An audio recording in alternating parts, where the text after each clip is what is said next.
بسم اللہ الرحمن الرحیم۔ السلام علیکم ون کلاس۔ آج ہم لوگ سورہ کوثر اور سورہ اخلاص سیکھیں گے، ٹھیک ہے؟ تو چلیں ہم اسٹارٹ کرتے ہیں۔ سب سے پہلے ہم سورہ کوثر پڑھیں گے۔ تو جب ہم قرآن پاک اسٹارٹ کرتے ہیں، قرآن پاک پڑھنے سے پہلے ہمیں کیا پڑھنا چاہیے؟ تعوذ۔ کیا پڑھنا چاہیے؟ تعوذ۔ تعوذ کیا ہوتا ہے؟ اعوذ باللہ من الشیطان الرجیم۔ یس، تعوذ ہم کیوں پڑھتے ہیں؟ تاکہ شیطان ہم سے دور بھاگ جائے۔ چلیں ہم یہ 2 صورتیں آج سیکھیں گے۔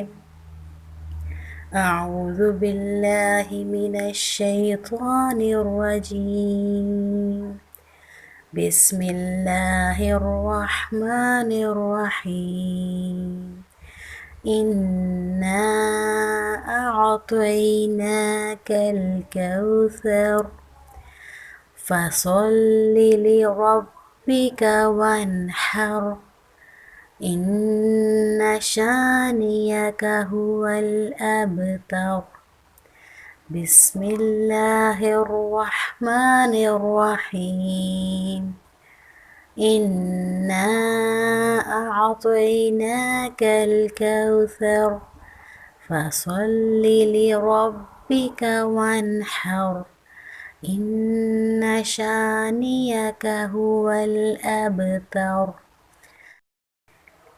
بسم الله الرحمن الرحيم، قل هو الله أحد الله الصمد لم يلد ولم يولد ولم يكن له كفوا أحد۔ کیا بیٹا آپ جانتے ہیں کہ سورہ اخلاص 3 مرتبہ پڑھنے سے مکمل قرآن پڑھنے کا ثواب ملتا ہے؟ تو بیٹا ہم لوگ کوشش کریں گے کہ صبح بھی 3 بار سورہ اخلاص پڑھیں اور شام کو بھی 3 بار سورہ اخلاص پڑھیں۔ اس طرح ہمیں پورا قرآن پاک پڑھنے کا ثواب ملے گا۔ اچھا بچوں، آج ہم سیکھیں گے کلمہ طیبہ۔ کوئی بھی مسلمان اس وقت تک نہیں ہو سکتا جب تک وہ کلمہ طیبہ نہ پڑھ لے، ٹھیک ہے؟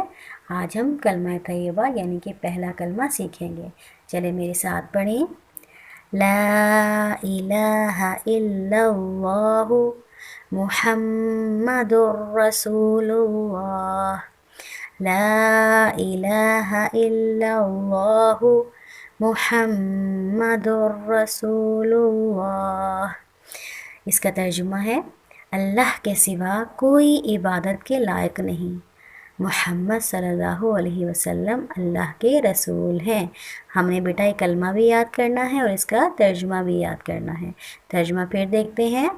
اللہ کے سوا کوئی عبادت کے لائق نہیں اور محمد اللہ کے رسول ہیں۔ اچھا، اس کے علاوہ ہم لوگ آج 2 نئے کلمات بھی سیکھیں گے، وہ بہت اچھے کلمات ہیں۔ پہلا ہے ماشاء اللہ۔ کبھی سنا ہے آپ نے کسی بندے کو کہتے ہوئے ماشاء اللہ؟ ماشاء اللہ کب کہتے ہیں؟ جب کوئی اچھی چیز دیکھیں، ہمیں جب بھی کوئی چیز اچھی نظر آئے گی تو ہم کیا کہیں گے؟ ماشاء اللہ، یعنی کہ جو اللہ چاہے۔ جیسے اگر آپ کو کوئی بہت پیاری سی چیز نظر آ جائے، خوبصورت سا پھول ہے، تو آپ کہیں گے ماشاء اللہ۔ اگر ایک کیوٹ سا بیبی آپ کے سامنے آ جائے، کیا کہیں گے؟ ماشاء اللہ۔ جب ہم ماشاء اللہ نہیں کہتے تو نظر لگ جاتی ہے، اور جب ہم ماشاء اللہ کہیں گے تو پھر نظر نہیں لگے گی۔ کوئی بھی اچھی چیز اب دیکھیں گے تو کیا کہیں گے؟ ماشاء اللہ۔ ہاں جی، اور دوسرا ہم جو اچھا کلمہ سیکھیں گے وہ ہے انشاء اللہ، اگر اللہ نے چاہا۔ کون سا؟ انشاء اللہ، اگر اللہ نے چاہا تو۔ کوئی بھی کام اگر ہم نے کرنا ہے، کوئی کام کرنا چاہیں تو ہم لوگ پہلے انشاء اللہ کہیں گے، اس کے بعد اس کام کی بات کریں گے۔ جیسے میں کہوں گی میں کل اسکول آؤں گی، لیکن اس کے پہلے میں کیا کہوں، کل میں انشاءاللہ اسکول آؤں گی، ٹھیک ہے؟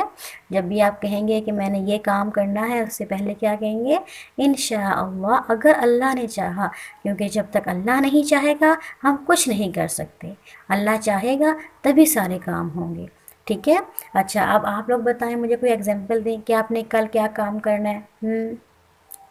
میں کل بازار جاؤں گا، تو پھر کیا کہیں گے، انشاءاللہ، انشاءاللہ کل میں بازار جاؤں گا، انشاءاللہ کل میں اسکول آؤں گا، انشاءاللہ کل میں نماز پڑھوں گا، انشاءاللہ کل میں اپنا سبق یاد کر کے آؤں گا۔ اچھا، وہ دیکھیں، وہ ماشاءاللہ کتنی پیاری بچی ہے، کیا کہنا ہے، ماشاءاللہ۔ آپ کو کسی نے بہت پیارا گفٹ دیا، آپ کو اچھا لگا، کیا کہیں گے، ماشاءاللہ کتنا پیارا گفٹ ہے۔ چلیں، کل میں آپ سے سنوں گی کہ آپ اس کو یاد کر کے آئے ہیں یا نہیں، ٹھیک ہے؟